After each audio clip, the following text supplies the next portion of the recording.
Good morning. Happy first day of November. I hope your day is going well.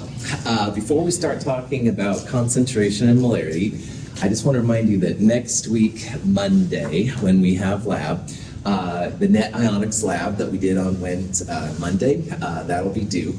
If you've started it, you see what it's like. Try not to wait until the last minute on it, all right? Some people do really good with it. Some people, though, have some questions, and try to start it sooner more than later if you can. I know, lame instructor. Problem set number 5 is up. Quiz number 5 will follow. Quiz number 5 will be only over chapter 4, part 2, so the stuff we're doing right now. So you will see stuff on molarity. There could be stuff on net ionics, redox reactions, stuff like that.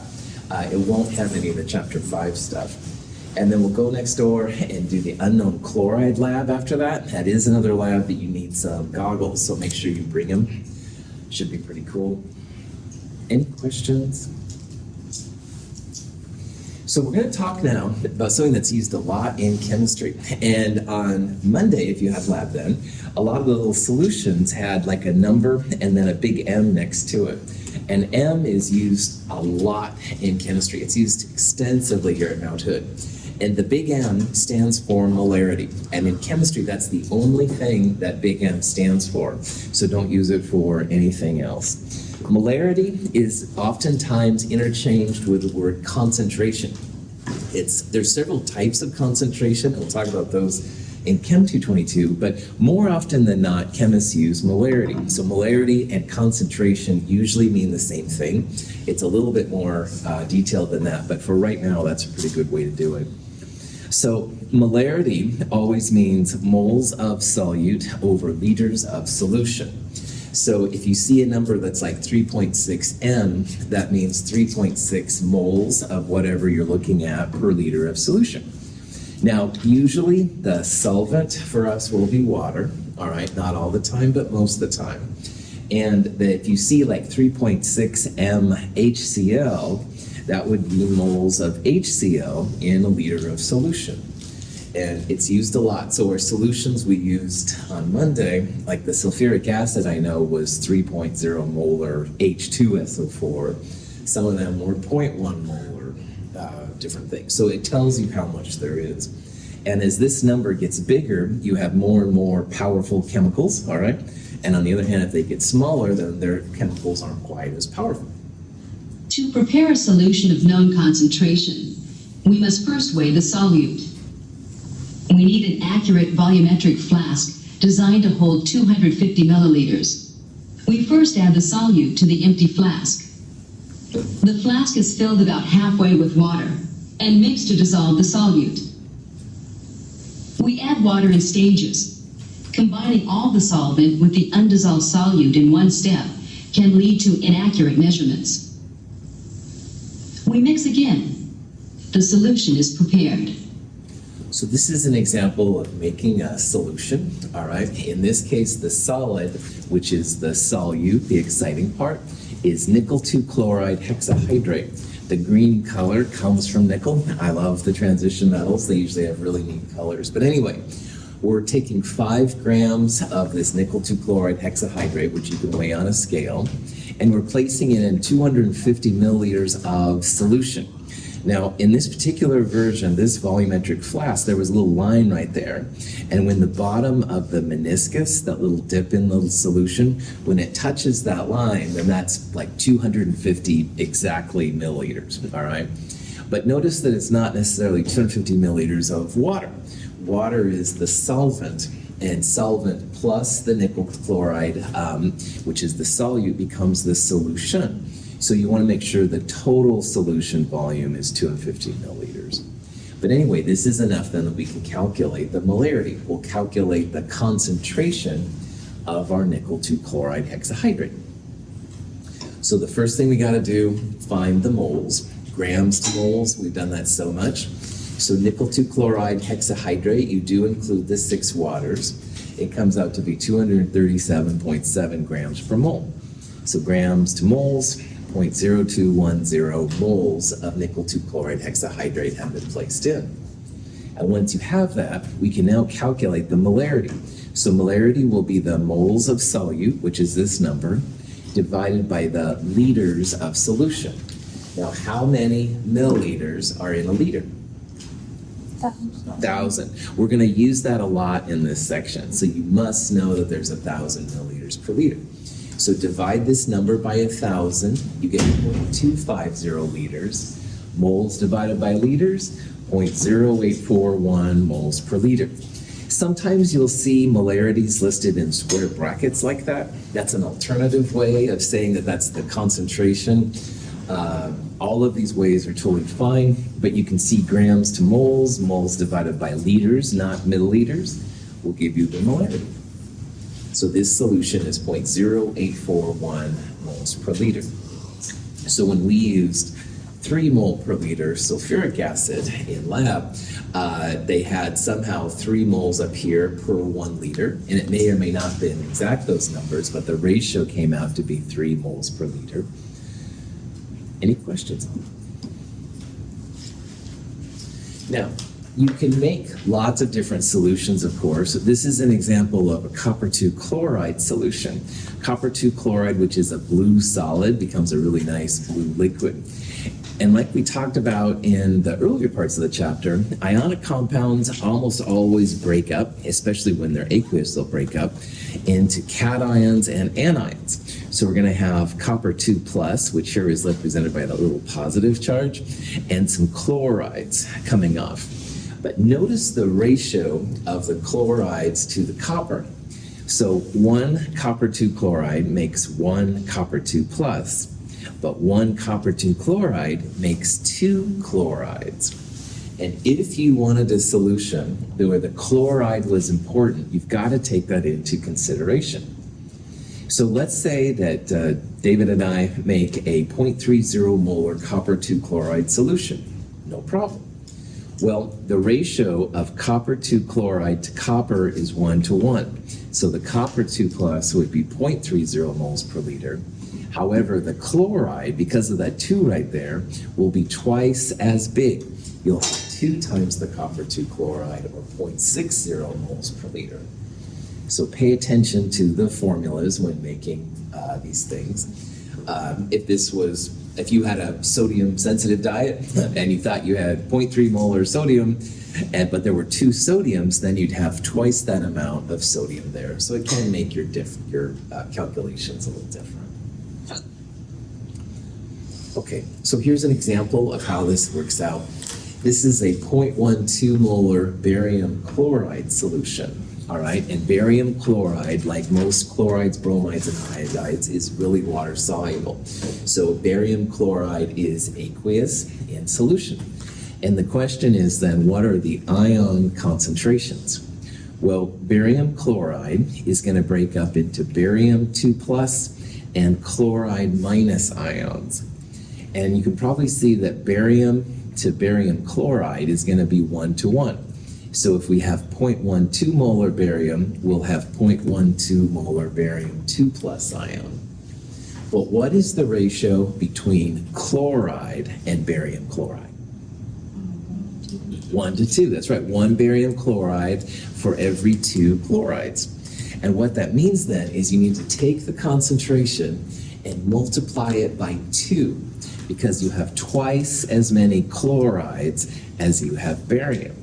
So in this example, the ion concentrations for a 0.12 molar barium chloride, 0.12 molar barium, and twice that number, or 0.24 molar chloride. Any questions? Cool. Now, using molarity is really important, and there's basically 2 ways to make solutions we're going to see. And the most common way is what we're going to do right now, where you take a gram of some solute and you place it in so much volume to make a concentration. So let's say that we wanted to make a 0.0500 molar oxalic acid solution. And apparently oxalic acid is available in the store. And this is something I haven't checked out, but I guess it is. But this is what we want, all right? And we need 250 milliliters of it for whatever reason. So the question is, how much oxalic acid do we measure out on a scale to to place in 250 milliliters of solution to make a 0.500 molar solution. And the way to conquer this is to remember that big M molarity is moles over liters. And if the volume is in liters, you can multiply moles per liter by liters to get moles. And from moles, then, you can turn moles into grams using the molar mass of oxalic acid. So measure out the 2 H's, the 2 C's, and the 4 O's to get that number. And from this, you can do it. So what you'd want to do in a problem like this, first take the molarity, and remember big M, moles over liters. Then you multiply by the liters. Remember, divide this number by 1,000. Don't use milliliters straight. You end up with 0.0125 moles of oxalic acid. And this stuff is oxalic acid. So if you use the periodic table or a molar mass calculator, oxalic acid comes out to be 90.00 grams.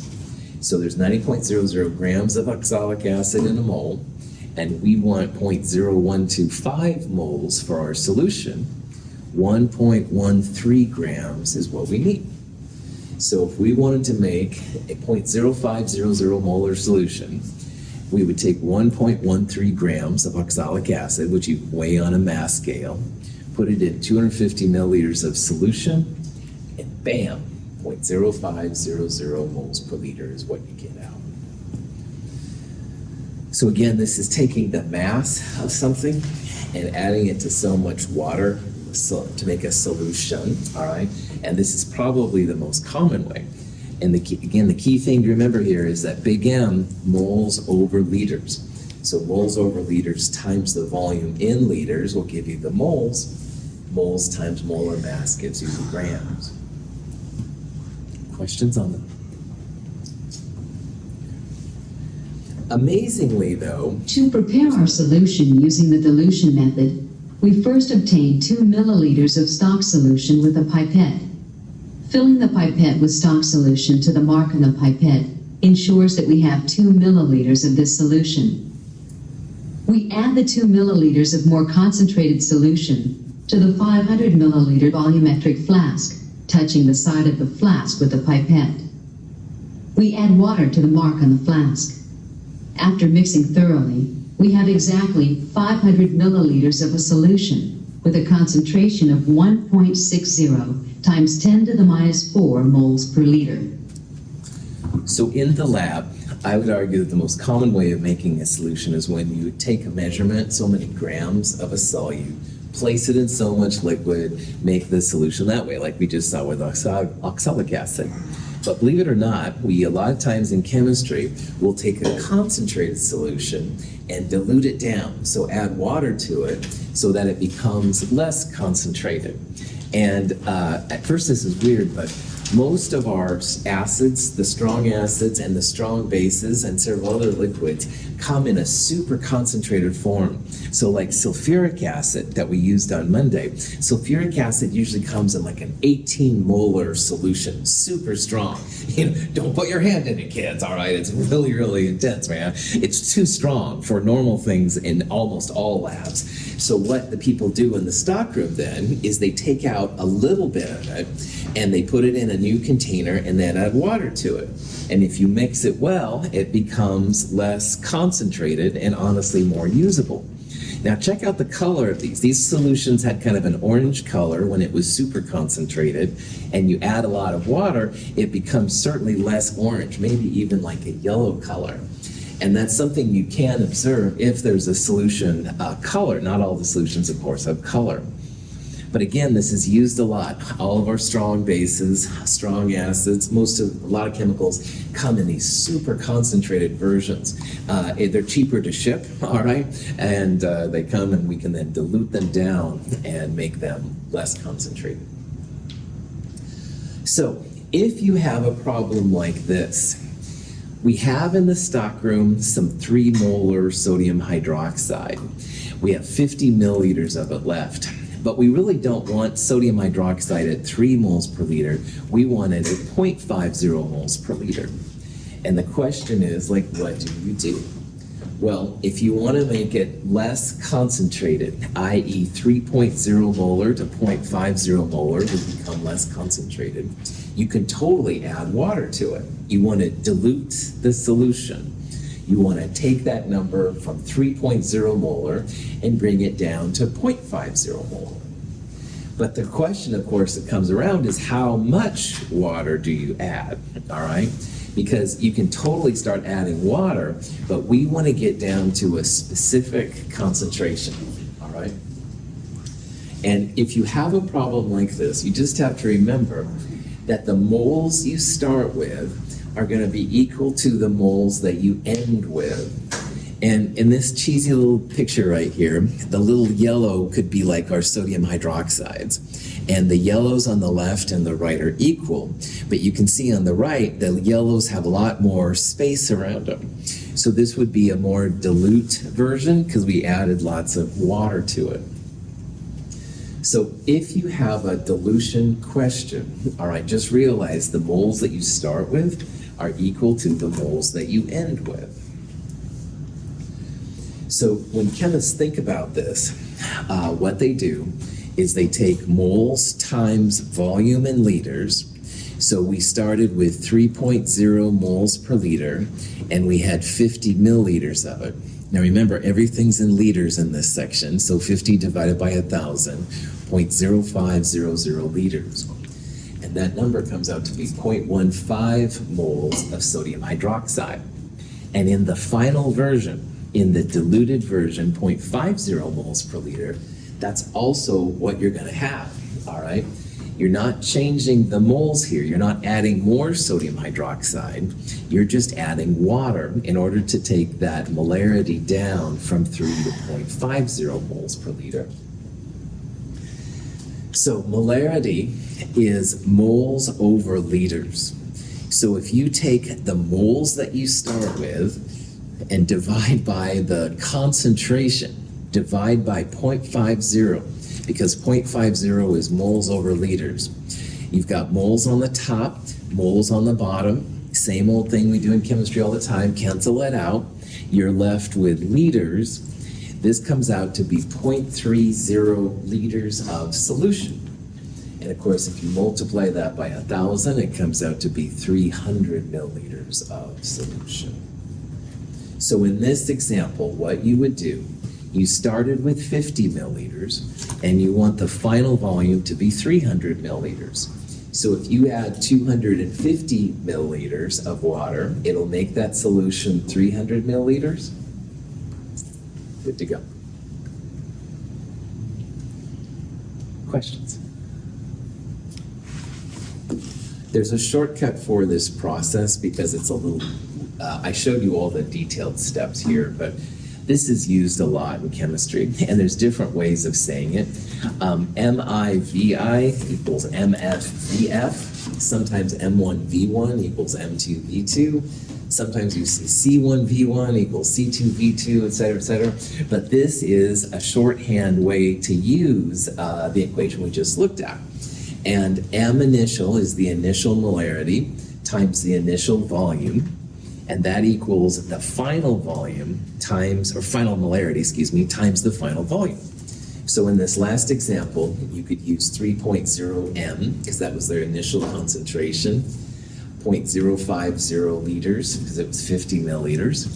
You're looking for, no, excuse me, you want this to be 0.050, if I remember right. And this is what you're looking for. So you can solve for the final volume and check it out. But the advantage of using this version is that if you want, you can use milliliters in here, because M and M have to be the same thing, molarity, and V have to be the same thing. So in this one, you can use milliliters if you want to. It's a lazy chemist technique. Nothing wrong with going to liters and stuff. You can totally find liters. If you use liters here, you'll get liters there. But if you use milliliters here, you'll get milliliters there. And sometimes that can be kind of handy. Okay. So here's an example of a hydrochloric acid solution. We have 60 milliliters of 0.25 molar HCl. And let's stop right there. This is the initial concentration. This is the initial volume. It's how much you start with. We have 60 milliliters of 0.25 molar HCl. And essentially, we're adding water so that the final volume is going to be 500 milliliters. So if this is V1 and this is M1, this is going to be V2, our final volume. And we want to solve for M2, all right? We want to solve for the new concentration. So if you want to use just milliliters, 60 times 0.250 divided by 500 would be the way to do this. You could also turn things into liters, but it really doesn't help anything. So in this case, it comes out to be 0.030. And notice here, I did not use liters, all right? I just used milliliters. You can only do this milliliter thing for M1 V1 equals M2 V2. If you're solving for molarity, you still got to use liters, jazz like that. But if you're diluting a solution like you are here, heck yeah. Questions? In the lab, a lot of times we'll record things in milliliters, and next week's lab, the unknown chloride lab, will be that way. But when you calculate things, you almost always have to convert your milliliters into liters. This is kind of like when you record Celsius in the lab, and then we'll end up converting it to Kelvin most of the time. Stupid units. Oh, I mean, profit.com. Questions? The reaction of zinc and hydrochloric acid is both a gas-forming and a redox reaction.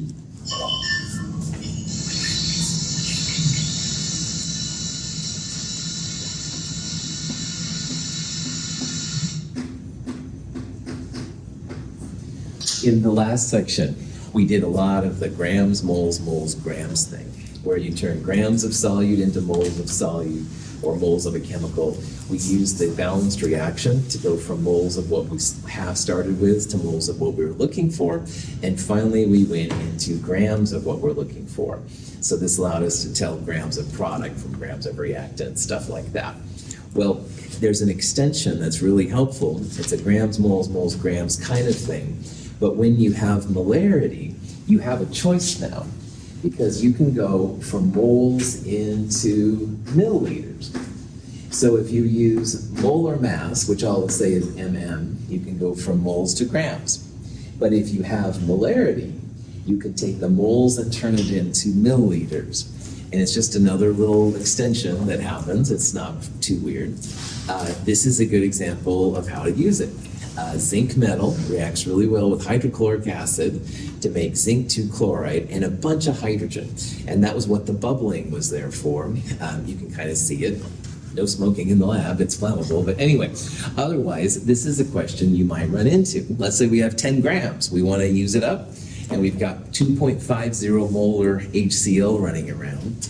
How much of that 2.50 molar HCl will we need to convert the 10 grams of zinc? So what we're going to do, we're going to start with 10 grams of zinc and turn it into moles. We'll divide the grams by the molar mass of zinc to get that. Now the balanced reaction down here says that 1 mole of zinc needs 2 moles of HCl. So we'll turn our moles of HCl or moles of zinc, into HCl by multiplying by a 2-to-1 ratio. And that'll tell us the moles of HCl. But then instead of going from moles to grams of HCl, which we could do, because we could look up the molar mass of HCl, we're going to go moles to milliliters, because we have 2.50 molar HCl, which means 2.50 moles of HCl in a liter of HCl. We'll initially get liters, we'll turn it into milliliters. It's a nice way to predict how much HCl you're going to need. Questions on the process, and I'll show you the math now. Okay, so first you got to find grams to moles, big time. So grams of zinc into moles of zinc, 0.153 moles of zinc is what we have in this problem. So again, this number just came from the periodic table. Then, if you look at the balanced equation, which again is so important, this says that 1 mole of zinc needs 2 moles of HCl. That's what that 1-to-2 ratio is. So we can take that zinc, multiply it by 2 over 1. And again, the 1 just comes from the invisible 1 right there of zinc, and the HCl there has a 2 by it. This will tell us how much HCl we need for our 0.153 moles of zinc. And in last chapter, chapter 4, part 1, we would have taken moles of HCl and turned it into grams of HCl using the molar mass. But in this problem, we have 2.50 molar HCl, which means 2.50 moles of HCl in a liter. And we want to know how much volume of HCl is required. So we'll initially get liters out. You can multiply by 1,000 to get milliliters. So 2.50 molar means 2.50 moles per liter of HCl. So again, have that moles of HCl cancel. We'll end up with 0.122 liters of HCl. If you multiply that by 1,000, of course, it'll be 122 milliliters. So if you need to use up 10 grams of zinc and you only have 2.50 molar HCl running around, you will need 0.122 liters or 122 milliliters to make it happen. Wear your safety glasses. This stuff is pretty strong. So, stomach acid is about 0.1 molar HCl, roughly. So 2.50 molar is stronger than the acid in our stomach. So, does the business. Question? Yeah. People try to replicate the stomach acid? Say again. Have people tried to replicate the stomach acid? Oh, yeah, totally. Right. We'll talk about how you can measure the strength of an acid in a little bit. And once you have that measurement, then it's actually fairly easy to do. Now, the actual stomach, of course, has a lining and all kinds of biochemicals and food that's being processed. So it's a little bit more complex than like we would do. But yeah, you can totally do it. So, cool. So, the last thing we'll talk about in terms of molarity anyway is what's called a titration. And Ben just asked a really good question about can they replicate the strength of the stomach acid, and that would be cool. And absolutely it can be done. But it's not enough sometimes to just say, here we go, Gina, here's the stomach acid. She's like, yeah, right, whatever. You need to do some tests to make sure that it really is as strong or weak as you want it to be. And so a titration is something I'm honestly very proud of here at Mount Hood, because places like MIT, Caltech, Stanford will have beautiful equipment, buildings, all right, that I can only dream about. Jealous, hashtag, whatever. Anyway, that's cool. But a titration, that's holy. A titration is something that we can compete with those places just as well, because as long as you have what's called a burette, burettes are the key to doing all this kind of stuff. So I feel very comfortable talking about titrations because it is something we'll compete with Portland State, Oregon State, Berkeley, whatever, in my opinion, just as well as they will using this process called a titration. So we'll talk about what a titration is. I'll go through some examples of how it can be used. Next week's lab is a titration lab, so you'll see what it's like. And again, we'll be just as cool as the biggest colleges, at least in theory, in my mind. Anyway, in this problem, we're dealing with an oxalic acid compound I talked about earlier. Now, oxalic acid has 2 hydrogens listed first. And remember, the acidic hydrogens are the H's that are at the very beginning. So oxalic acid is what they call a diprotic acid. It has 2 acidic hydrogens that'll both react. Now, a real common base that's used in this stuff is sodium hydroxide. It's a strong base, it's relatively cheap, and when you do the reaction, and the H will trade place with the Na, you end up with water, all right? And you also end up with a salt, which in this case is sodium oxalate. What's the name of this kind of reaction from the net ionics reaction? Double displacement works, absolutely. Base. An acid base, that's right. So it is a double displacement / exchange reaction. The H plus and the Na are trading places with each other, absolutely. And it's even better, it's an acid base reaction. You've got your acid here, oxalic acid. It's weird, but it's an acid, and we know that because the H's are listed first. And the base, sodium hydroxide. Water is a product, as well as what chemists call a salt. It's not sodium chloride salt. Don't put this on your French fries, but it is technically in our world a salt. So we can do this kind of process with a titration. This is the formula for oxalic acid. We'll talk more about this in Chem 222, but these hydrogens right there, those are both acidic. A lot of times hydrogens aren't acidic, but these are. Yeah. So when we were doing the acid-base reactions in the lab on Monday, we felt as heat was coming from the actual flask. Any idea what it is? You bet. Reactions that happen have a driving force.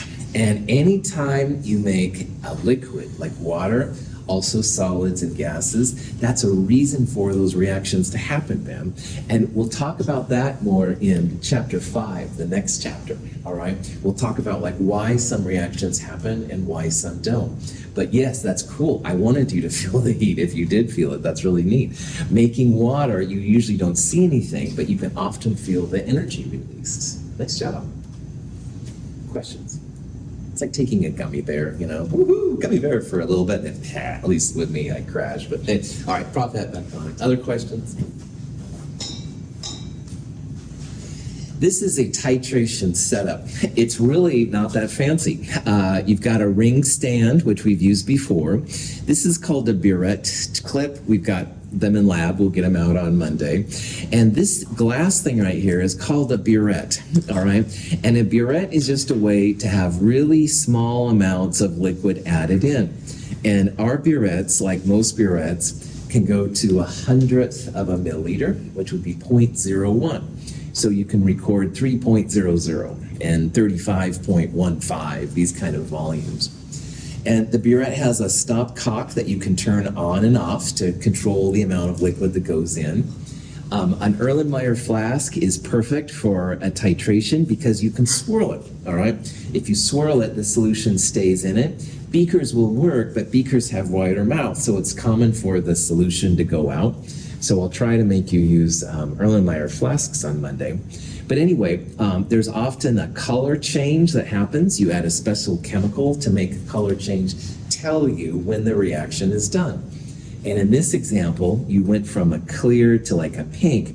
You want to be just as little tiny bit of pink as possible because that's the sharp endpoint where the reaction is done. And again, this is a pretty cool thing that we can do that competes with all the cool schools. And we'll do this on Monday. So this is an example of how you can use a titration to get some information. Now, in our lab, we used sodium hydroxide, and I think it was 3 molar, but I'm not sure. But the stockroom needs to check that it actually is a 3 molar solution. So sometimes they'll use a secondary chemical to test for how strong the sodium hydroxide is. So let's say we have a sodium hydroxide solution and we're not totally sure how strong it is.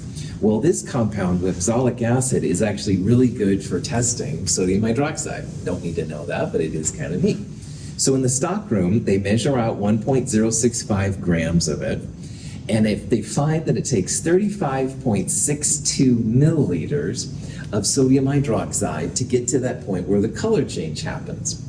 So check this out. If the volumes can be read to 1/100th, like that one, and you have 4 sig figs, you get a lot of significant figures out of it. So chemists like it because it's hopefully more accurate, blah, blah, blah. Now, oxalic acid has 2 acidic hydrogens, so it takes 2 sodium hydroxides to react with it.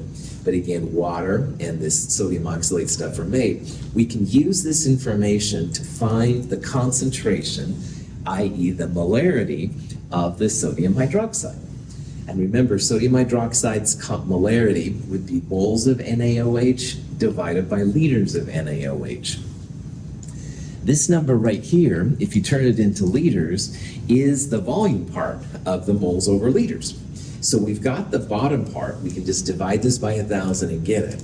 But what we're going to have to do is go grams to moles, starting with oxalic acid, turning it into moles, and then 1 oxalic acid needs 2 moles sodium hydroxide.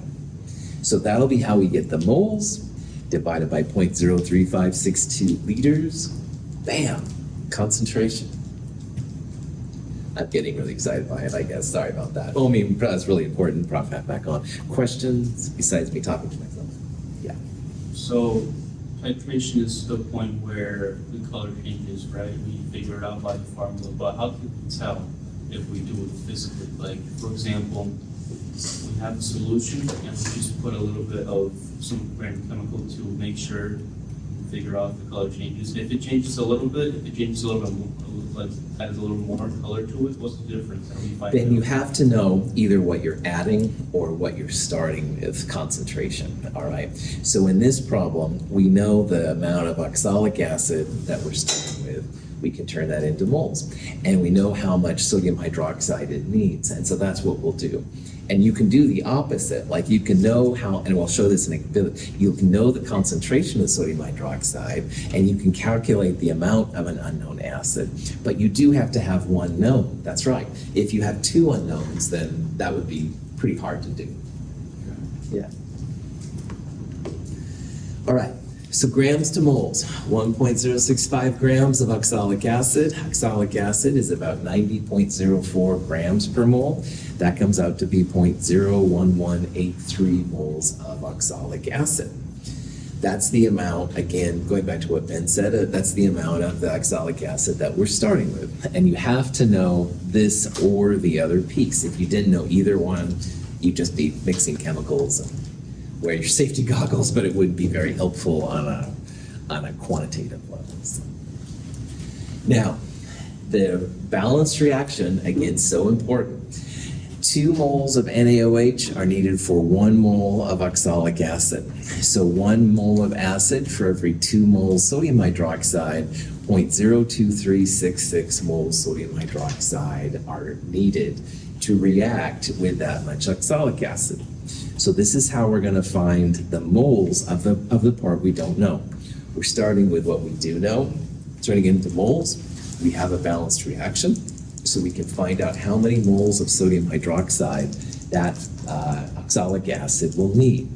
So 0.02366 moles NaOH, how much sodium hydroxide we've got here. Now, earlier I said how concentration, which is molarity, moles over volume, liters. Here is our moles. 35.62 divided by 1,000 will give you the liters, so that's 0.03562 liters. If you do that, sure enough, sodium hydroxide, 0.6642 moles per liter. So sometimes it'll be listed in square brackets like that. Same thing. All the same, it means that you have 0.6642 moles of sodium hydroxide in a liter of sodium hydroxide. So sometimes you'll have a rough idea what the concentration is, and if you do a process like this, where again, you have to know how much you're adding in, you can then confirm that it's pretty close to what you've got, or you can find out if it isn't what it is too for that matter. Any questions? Okay, so 0.6642 moles per liter is the concentration of this sodium hydroxide.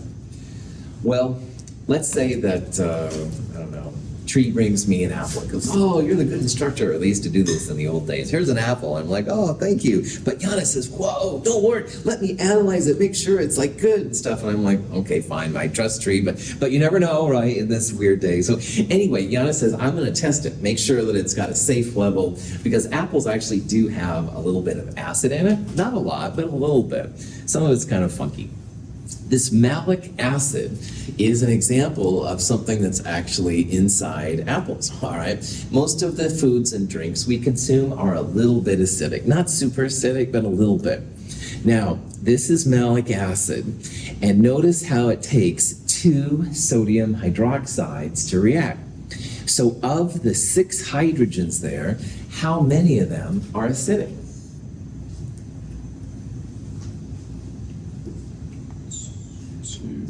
2. You can tell how much acid a compound has based on the reaction stoichiometry. 2 sodium hydroxides means that there's 2 acidic hydrogens in malic acid. You can also see that because 2 moles of water are created, every H plus reacts with 1 OH minus to make water. And notice that in the final formula, like these 2 sodiums went over. So honestly, I don't know that much about malic acid, but I can see from this reaction, it's another diprotic acid, 2 acidic H's. So Yana takes the apple and she mashes up 76.80 grams and she gets it into a solution. And she's using this 0.6642 moles per liter sodium hydroxide solution we just talked about. And she finds that it takes 34.56 milliliters of the sodium hydroxide to titrate this amount of apple in the malic acid. She can actually use this information to find the percent of acid in the apple. All right. Now, in the total apple, 76.80 grams are there. And what she's going to calculate now are the grams of malic acid in the 76.80. So the percent acid will be just what she's going to calculate divided by the total mass times 100%. And this is a way to compare then and make sure that your apple is legit. It's kind of a stupid example, I know, but sorry. It's trying to make it exciting. Yeah. All right. So anyway, in this problem, we now know the sodium hydroxide concentration. And because we know that and the volume, the first step we're going to do here is to find the moles of NaOH. Now remember, big M, moles over liters. How many milliliters in a liter? Once again, 1,000. I want you to say that so much you get sick of it, I know. So this divided by 1,000 will be the liters. Liters times moles per liter is going to give us moles of sodium hydroxide. Then down here, there's a 2-to-1 ratio of sodium hydroxide to the malic acid. So we'll turn moles of sodium hydroxide into moles of this malic acid. We'll turn moles of malic acid into the grams. And then finally, we'll find the mass percent. So here's the math. Volume must be in liters when multiplying by molarity. All right, don't use milliliters. So 34.56 divided by 1,000 is 0.03456, multiplied by 0.6642, 0.02295 moles of sodium hydroxide is what we've got. That's the amount of sodium hydroxide we're adding to neutralize the acid. Now the next step, we're going to use that balanced equation. And it says that 2 moles of sodium hydroxide are needed for 1 mole of malic acid. So if we're starting with moles of sodium hydroxide, do you multiply by 2 or do you divide by 2? Divide by 2. Well done. 2 moles of sodium hydroxide are needed for every 1 mole of the malic acid. And since we're starting with sodium hydroxide, you want the sodium hydroxide to cancel out. So absolutely, we're going to divide by 2 here. That's going to tell us how many moles of this weird malic acid thing we've got. 0.01148 moles of malic acid is how much we've got there. So again, the importance of the chemical equation can't be underestimated. You need to know it's 2-to-1, et cetera, et cetera. Any questions so far? Yes. Yeah. You might have said it, but so when do we know either to multiply or divide by 2? Cool. So you're starting in this problem with moles of sodium hydroxide. In almost all chemistry, what you start with, you want to cancel out. All right. So you want this will be starting. You want this on the bottom as well. All right. And so looking just right here, 2 NaOH is what that means right there. All right. And by doing that, Yana, then the sodium hydroxide's out of here, and you've only got the acid, the malic acid left. So almost always in chemistry, what you start with, you put that on the bottom in these kind of equations, all right? Just because you want to get rid of that unit and move on to the next one. Good question. Other questions? All right. Now, malic acid, you can look up its molar mass because it's C4H6O5. Apparently that's 134.1 grams per mole. Woo-hoo. So that means in the apple, there was 1.539 grams of malic acid. So now, Yana's got everything she needs to knock this percent out. This is the grams of the good stuff, the grams of the acid. And in the total apple, 76.80 grams. So the percent, it's like the good stuff divided by the total times 100%. This apple is 2.004% malic acid. Yeah. Is that a good thing or a bad thing? Honestly, at this point, I don't know. Everything I studied, honestly, was dead. Metals, phosphanes, stinky Yeah, things. but how healthy is malic acid? Well,